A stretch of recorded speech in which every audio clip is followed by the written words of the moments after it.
Hola, ¿qué tal? Buenos días. Mi nombre es Kevin Gustavo Ortega Carrasco. Soy alumno de sexto semestre del Grupo A de la Unidad Académica Multidisciplinaria Campus Calpulalpan, perteneciente a la Universidad Autónoma de Tlaxcala. Bueno, pues el motivo de este video es platicar un poco o recopilar acerca de lo que es la familia neorromanista y la familia del Common Law, que como sabemos son familias muy importantes dentro de los sistemas jurídicos, dentro de los sistemas políticos y contemporáneos, porque son un parteaguas muy fundamental. Son fundamentales ambas familias porque marcaron como tal una generación de sistemas y familias que hoy en día son utilizadas aún, solamente que con algunas modificaciones o con algunas mejoras con el paso de los años y de las generaciones. El día de hoy veremos un poco acerca de todos estos sucesos, espero sea de su agrado. Adentrándonos a esta temática de las dos familias que vamos a hablar el día de hoy, pues comenzaremos primero por conocer la familia neorromanista. ¿Qué es la familia neorromanista? Pues bueno, esta familia es muy importante porque surge cuando muchos países tienen como tal ese enfoque del surgimiento de sus leyes a través del derecho romano. Una vez que el derecho romano es un antecedente primordial para el derecho neorromanista, pues surgen algunas mejoras y también algunas complicaciones o enfoques, y de estos enfoques surgen características que hoy en día pues son enmarcadas, ¿no? por esas generaciones. Dentro de sus características estaba muy adentrada, muy enfocada lo que era la justicia. La justicia, porque en ese entonces la justicia era como el vínculo primordial para llegar a una vida digna, y de esta manera llegábamos a otro pilar que era muy importante en la familia neorromanista, que era la moral. ¿Por qué la moral? Porque la moral era como tal la vertiente principal para que se lograra como tal esa justicia que en ese entonces todos estaban buscando.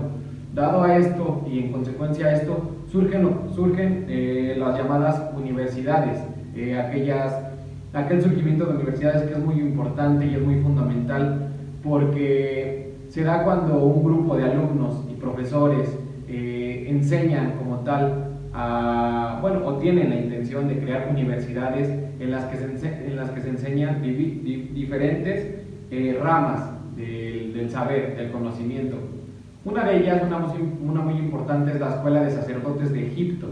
Es muy importante porque de esta se desprende lo que es el derecho canónico posteriormente, pero así como esta Escuela de Sacerdotes de Egipto, existen muchas más. Una de ellas es la que se da en Bolonia, en Francia, una infinidad de universidades del saber que como tal incrementan el conocimiento en ese entonces en las personas. ¿Para qué? Para que se vean mejoras al momento de aplicar el sistema jurídico actual dentro del derecho romano. Posteriormente del surgimiento de las universidades, a través obviamente del derecho canónico. ¿Pero qué es el derecho canónico? Pues el derecho canónico es aquella fuerza que tenía en ese entonces la religión católica para imponer como tal esas leyes, ¿no? dentro del derecho neorromanista, dado a que el derecho canónico era una herramienta fundamental que hacía impulsar o hacía ir en crecimiento a las universidades, al surgimiento de las universidades. El derecho canónico es un parteaguas fundamental, así como también el derecho consuetudinario. ¿Para qué? Para que avance un poco más y se adentre también en esa misma tesitura lo que son las escuelas de los glosadores y de los posglosadores. ¿Qué son las escuelas de los glosadores y los posglosadores? Bueno, pues estos se dan cuando el derecho canónico y el derecho consuetudinario toman un papel muy importante y fundamental en el surgimiento de las universidades. ¿Para qué? Para que esos glosadores lleven como tal la iniciativa de que el sistema debe ir cambiando conforme las leyes y las generaciones iban pues modificándose, ¿no? Mejorando en cierto aspecto. Entonces los glosadores fueron los que impulsaron de cierta forma las mejoras dentro del derecho canónico consuetudinario para así ir involucrándose un poco más en lo que es la influencia del derecho romano en el derecho español. ¿Por qué tuvo una gran influencia el derecho romano en el derecho español?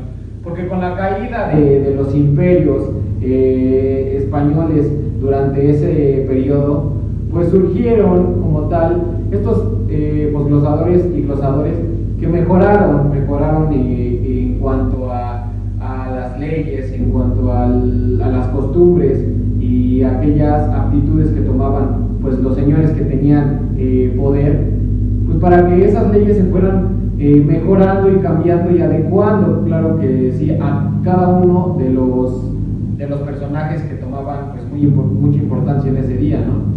Y después de esto se da lo que son pues el derecho español, que toma un papel muy importante el derecho romano, porque es la base fundamental de igual manera para que el derecho español vaya surgiendo con el paso de los años y con el paso de pues de algunos estudios que fueron haciendo los mismos las mismas personas que tenían poder en ese entonces.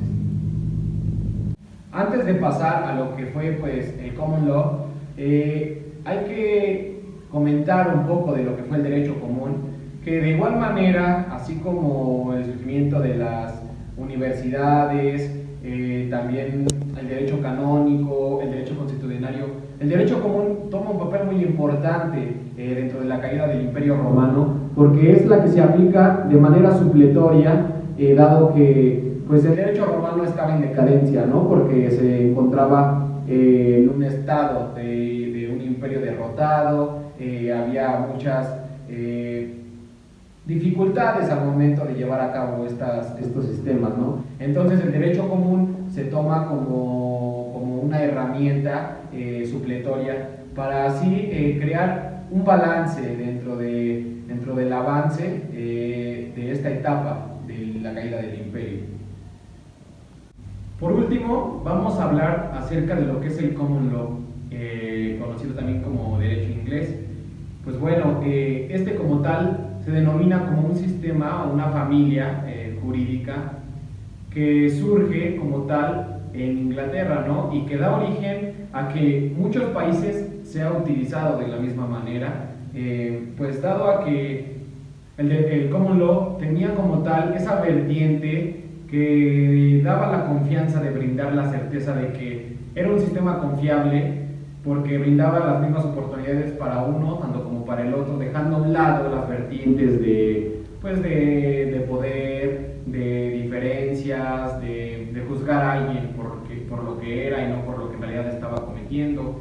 Entonces, pues también es conocido como el derecho anglosajón, y por eso es que en muchos países es actualmente utilizado por muchos, ya que les digo, tiene una importancia muy fundamental dentro del surgimiento de esta familia. De esta manera, también se aplica lo que es el derecho común, del common law, y la equity. Pues aquí esto es una vertiente muy importante y muy interesante, la verdad, porque el derecho común pues era utilizado, ¿no? Como ya lo comenté anteriormente, pues por la mayoría, pero antes había complicaciones porque no era igualitario, ¿no? Para todos. Entonces surge la equity. ¿Qué es la equity? Bueno, pues es una vertiente, es una fuente del derecho que surge con la caída del imperio a principios del siglo XV y del siglo XVI, y es creado por un canciller en esta pues, nueva época, dado a que dentro del derecho común o del common law existía todavía una diferencia o una brecha muy grande para determinar las clases sociales, ¿no? Como sabemos, pues el common law tenía preferencias o prioridades a la gente que tenía poder en ese entonces. Entonces el equity surge a consecuencia de esto, a consecuencia de que pues no se establecía de igual manera para todos. Entonces esto da un peso muy importante a lo que es un surgimiento del gobierno. Ya cuando dentro del common law surge el gobierno, se empieza a estabilizar aquellas oportunidades y aquellos sistemas para pues todos, ¿no? los habitantes de ese entonces.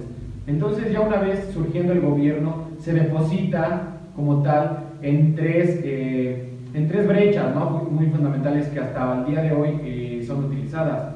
El poder ejecutivo, que lo determinaba pues el presidente, pues aquel plebeyo que tenía el poder o el mandato.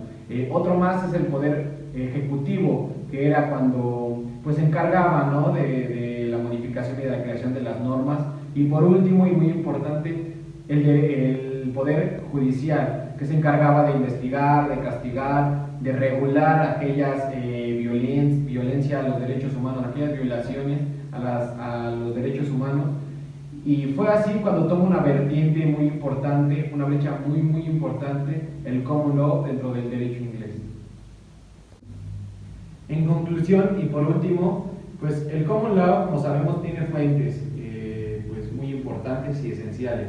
Esto surge de que, bueno, esto surge o parte de los elementos que se iban notando, ¿no?, a través de las generaciones y de las vertientes sociales que día con día pues iban tomando una forma pues muy distinta, ¿no? Dentro de estas fuentes se encuentra lo que es el precedente, que era pues aquellos acontecimientos históricos, ¿no?, que dieron como tal cabida a lo que es el common law. Otro de ellos era la legislación que era aquella ley como tal ya fundamentada y escrita para así tomar fuerza, ¿no? Dentro de esa misma vertiente surge la costumbre, dado al derecho constitucional, la costumbre toma un papel muy importante, porque la costumbre era la base principal de lo que son estas fuentes del derecho. Y la razón de que pues todos estos sistemas, estas leyes, tenían una finalidad, y la finalidad de esto era llegar a la razón, para brindar pues una estabilidad como tal en cuanto a la doctrina, ¿no? Otra fuente principal es la doctrina.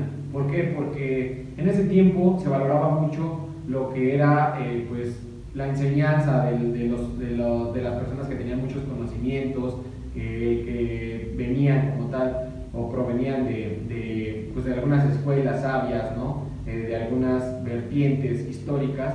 Entonces, dado a esto, se da surgimiento a como tal lo que es el common law, el derecho inglés, y lo que es pues la familia neorromanista, ¿no? Estas dos familias son muy importantes, y dentro de los sistemas jurídicos, políticos y contemporáneos toman un papel muy importante. Por eso yo puedo decir que me fue muy importante saber y fundamental saber acerca de estas dos familias.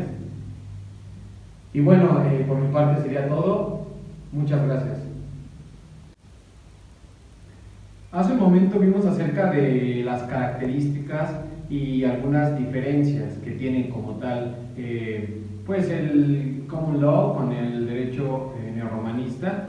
Pues vimos que se basan en algunas pues fuentes diferentes, algunas tienen otros acontecimientos diferentes, algunos se basan en conceptos pues propios, ¿no?, de cada sistema o de cada familia. Como vemos en el derecho anglosajón o en el common law, no siempre existe como tal aquella vertiente de una objeción de la costumbre o de la religión, pero sin embargo en el common law vemos que se basa desde unas fuentes primordiales del derecho.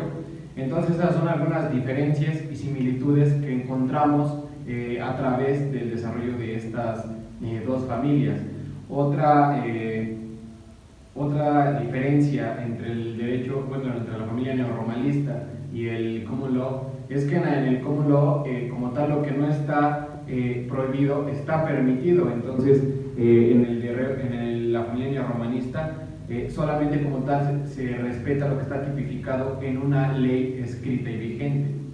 Esas son algunas de las características y similitudes que vimos en este breve video acerca de la familia neorromanista y la familia del common law.